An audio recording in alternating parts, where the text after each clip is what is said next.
শদিয়াৰ পৰা ধুবুৰীলৈ বৰাক ভেলীৰ পৰা ব্ৰহ্মপুত্ৰলৈ 2026 চনৰ বিধানসভা নিৰ্বাচনৰ বাবে কংগ্ৰেছ দলে চলাইছে দলীয় প্ৰচাৰ। 2026 চনত যিকোনো প্ৰকাৰে গৌৰৱ গগৈৰ নেতৃত্বত অসম চৰকাৰ গঠনৰ সপোন দেখিছে কংগ্ৰেছ দলে, যাৰ পৰিপ্ৰেক্ষিতত 7 নং গৌৰীপুৰ বিধানসভা সমষ্টিত আগতীয়াকৈ চলিছে নিৰ্বাচনী প্ৰচাৰ। আজি সন্ধিয়া 5 মান বজাত ঘেগেৰ আলগা তিনিআলি বজাৰত কংগ্ৰেছ দলৰ এখন নিৰ্বাচনী দলীয় সভা অনুষ্ঠিত হয়।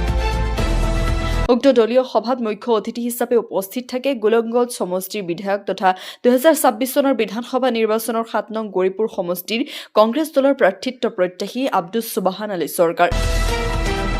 বিধায়ক আব্দুছ সুবহান আলী চৰকাৰে AUDF দলক সমালোচনা কৰি কয় যে এইবেলি AUDFৰ তলাচাবিৰ ছবিত ভোট বিচাৰিবলৈ লাজ পাইছে দলটোৰ নেতাকৰ্মীসকলে। ব্যক্তিক চাই ভোট দিবলৈ ভোটাৰৰ ওচৰত অনুৰোধ AUDF দলৰ নেতাকৰ্মীসকলৰ বুলি তীৰ্যক মন্তব্য কৰে বিধায়ক চৰকাৰে। আনফালে BJP দলক ক্ষুৰধাৰ সমালোচনা কৰি কয় যে তৰুণ গগৈ আৰু গৌৰৱ গগৈৰ 15 বছৰীয়া শাসনকালত এটা দুৰ্নীতিৰ তথ্য বিচাৰি পোৱা নাই। কিন্তু মুখ্যমন্ত্ৰী হিমন্তৰ কাৰ্যকালত হিমন্তৰ লগতে পত্নী পুত্ৰৰ নামত অসংখ্য দুৰ্নীতি কেলেংকাৰীৰ বাতৰি কাকতৰ শিৰোনাম দখল কৰিছে বুলি মত প্ৰকাশ কৰে। BJPৰ অপশাসন আৰু SRৰ বিষয়ে কি ক'লে বিধায়ক আব্দুছ সুবহান আলী চৰকাৰে সেয়া আমি আপোনালোকক শুনাই লৈছো। News desk report DLive 365। মই আপোনালোকক এইখিনিয়ে প্ৰশ্ন ওলোটাকে কৰিব খুজিছোঁ, কিহৰ আঁচনি কি কৰিলে, সমষ্টি উন্নয়ন কি কৰিলে? মই এজন বিধায়ক, মই কিনো পাইছোঁ 5 বছৰত সমষ্টি উন্নয়ন কৰাৰ কাৰণে এইখন চৰকাৰৰ পৰা, সেইখিনি মোতকৈ বেছিতো কোনেও নাজানে। তো এইখন চৰকাৰে যিখিনি উন্নয়ন কৰিব পৰা ক্ষমতা আছিলে সেইখিনি কৰা নাই। এইখন চৰকাৰে বেলেগ ফালে ইস্যু ডাইভাৰ্ট কৰি এইখন চৰকাৰে অকল হিন্দু মুছলমানৰ ভিত্তিত আৰু অকল হিতাধিকাৰী সৃষ্টি কৰি নতুনকৈ আকৌ এবাৰ চৰকাৰত অহাৰ কাৰণে ইহঁতে যোজা কৰিছে।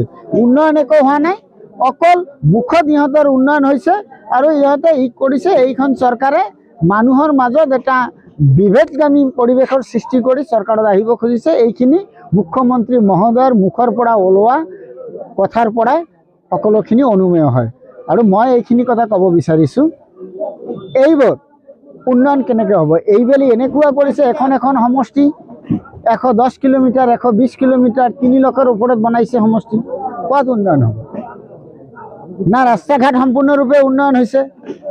আজি ক'ব গ'লে আপোনালোকে চাইছে বিধানসভাত মই প্ৰশ্ন উত্থাপন কৰিছিলোঁ যে ঠিকাদাৰে কিয় কাম নকৰে, ঠিকাদাৰে কিয় আত্মহত্যা কৰিছে। আজি জেজেএমৰ ঠিকাদাৰে কিয় আত্মহত্যা কৰিছে, আজি PWD ৰোডছৰ ঠিকাদাৰে, বিল্ডিঙৰ ঠিকাদাৰে কিয় আত্মহত্যা কৰিব লগা হৈছে। আজি ঠিকাদাৰসকলে কাম কৰাৰ পিছতো ৰানিং বিল পোৱা নাই। তো যেতিয়া ৰানিং বিলে নাপায়, যেতিয়া ঠিকাদাৰে কাম কৰাৰ পিছত পইচা নাপায়, তেনেহ'লে বাকী ৰিমেইনিং কামখিনি সিহঁতে কেনেকৈ কৰিব?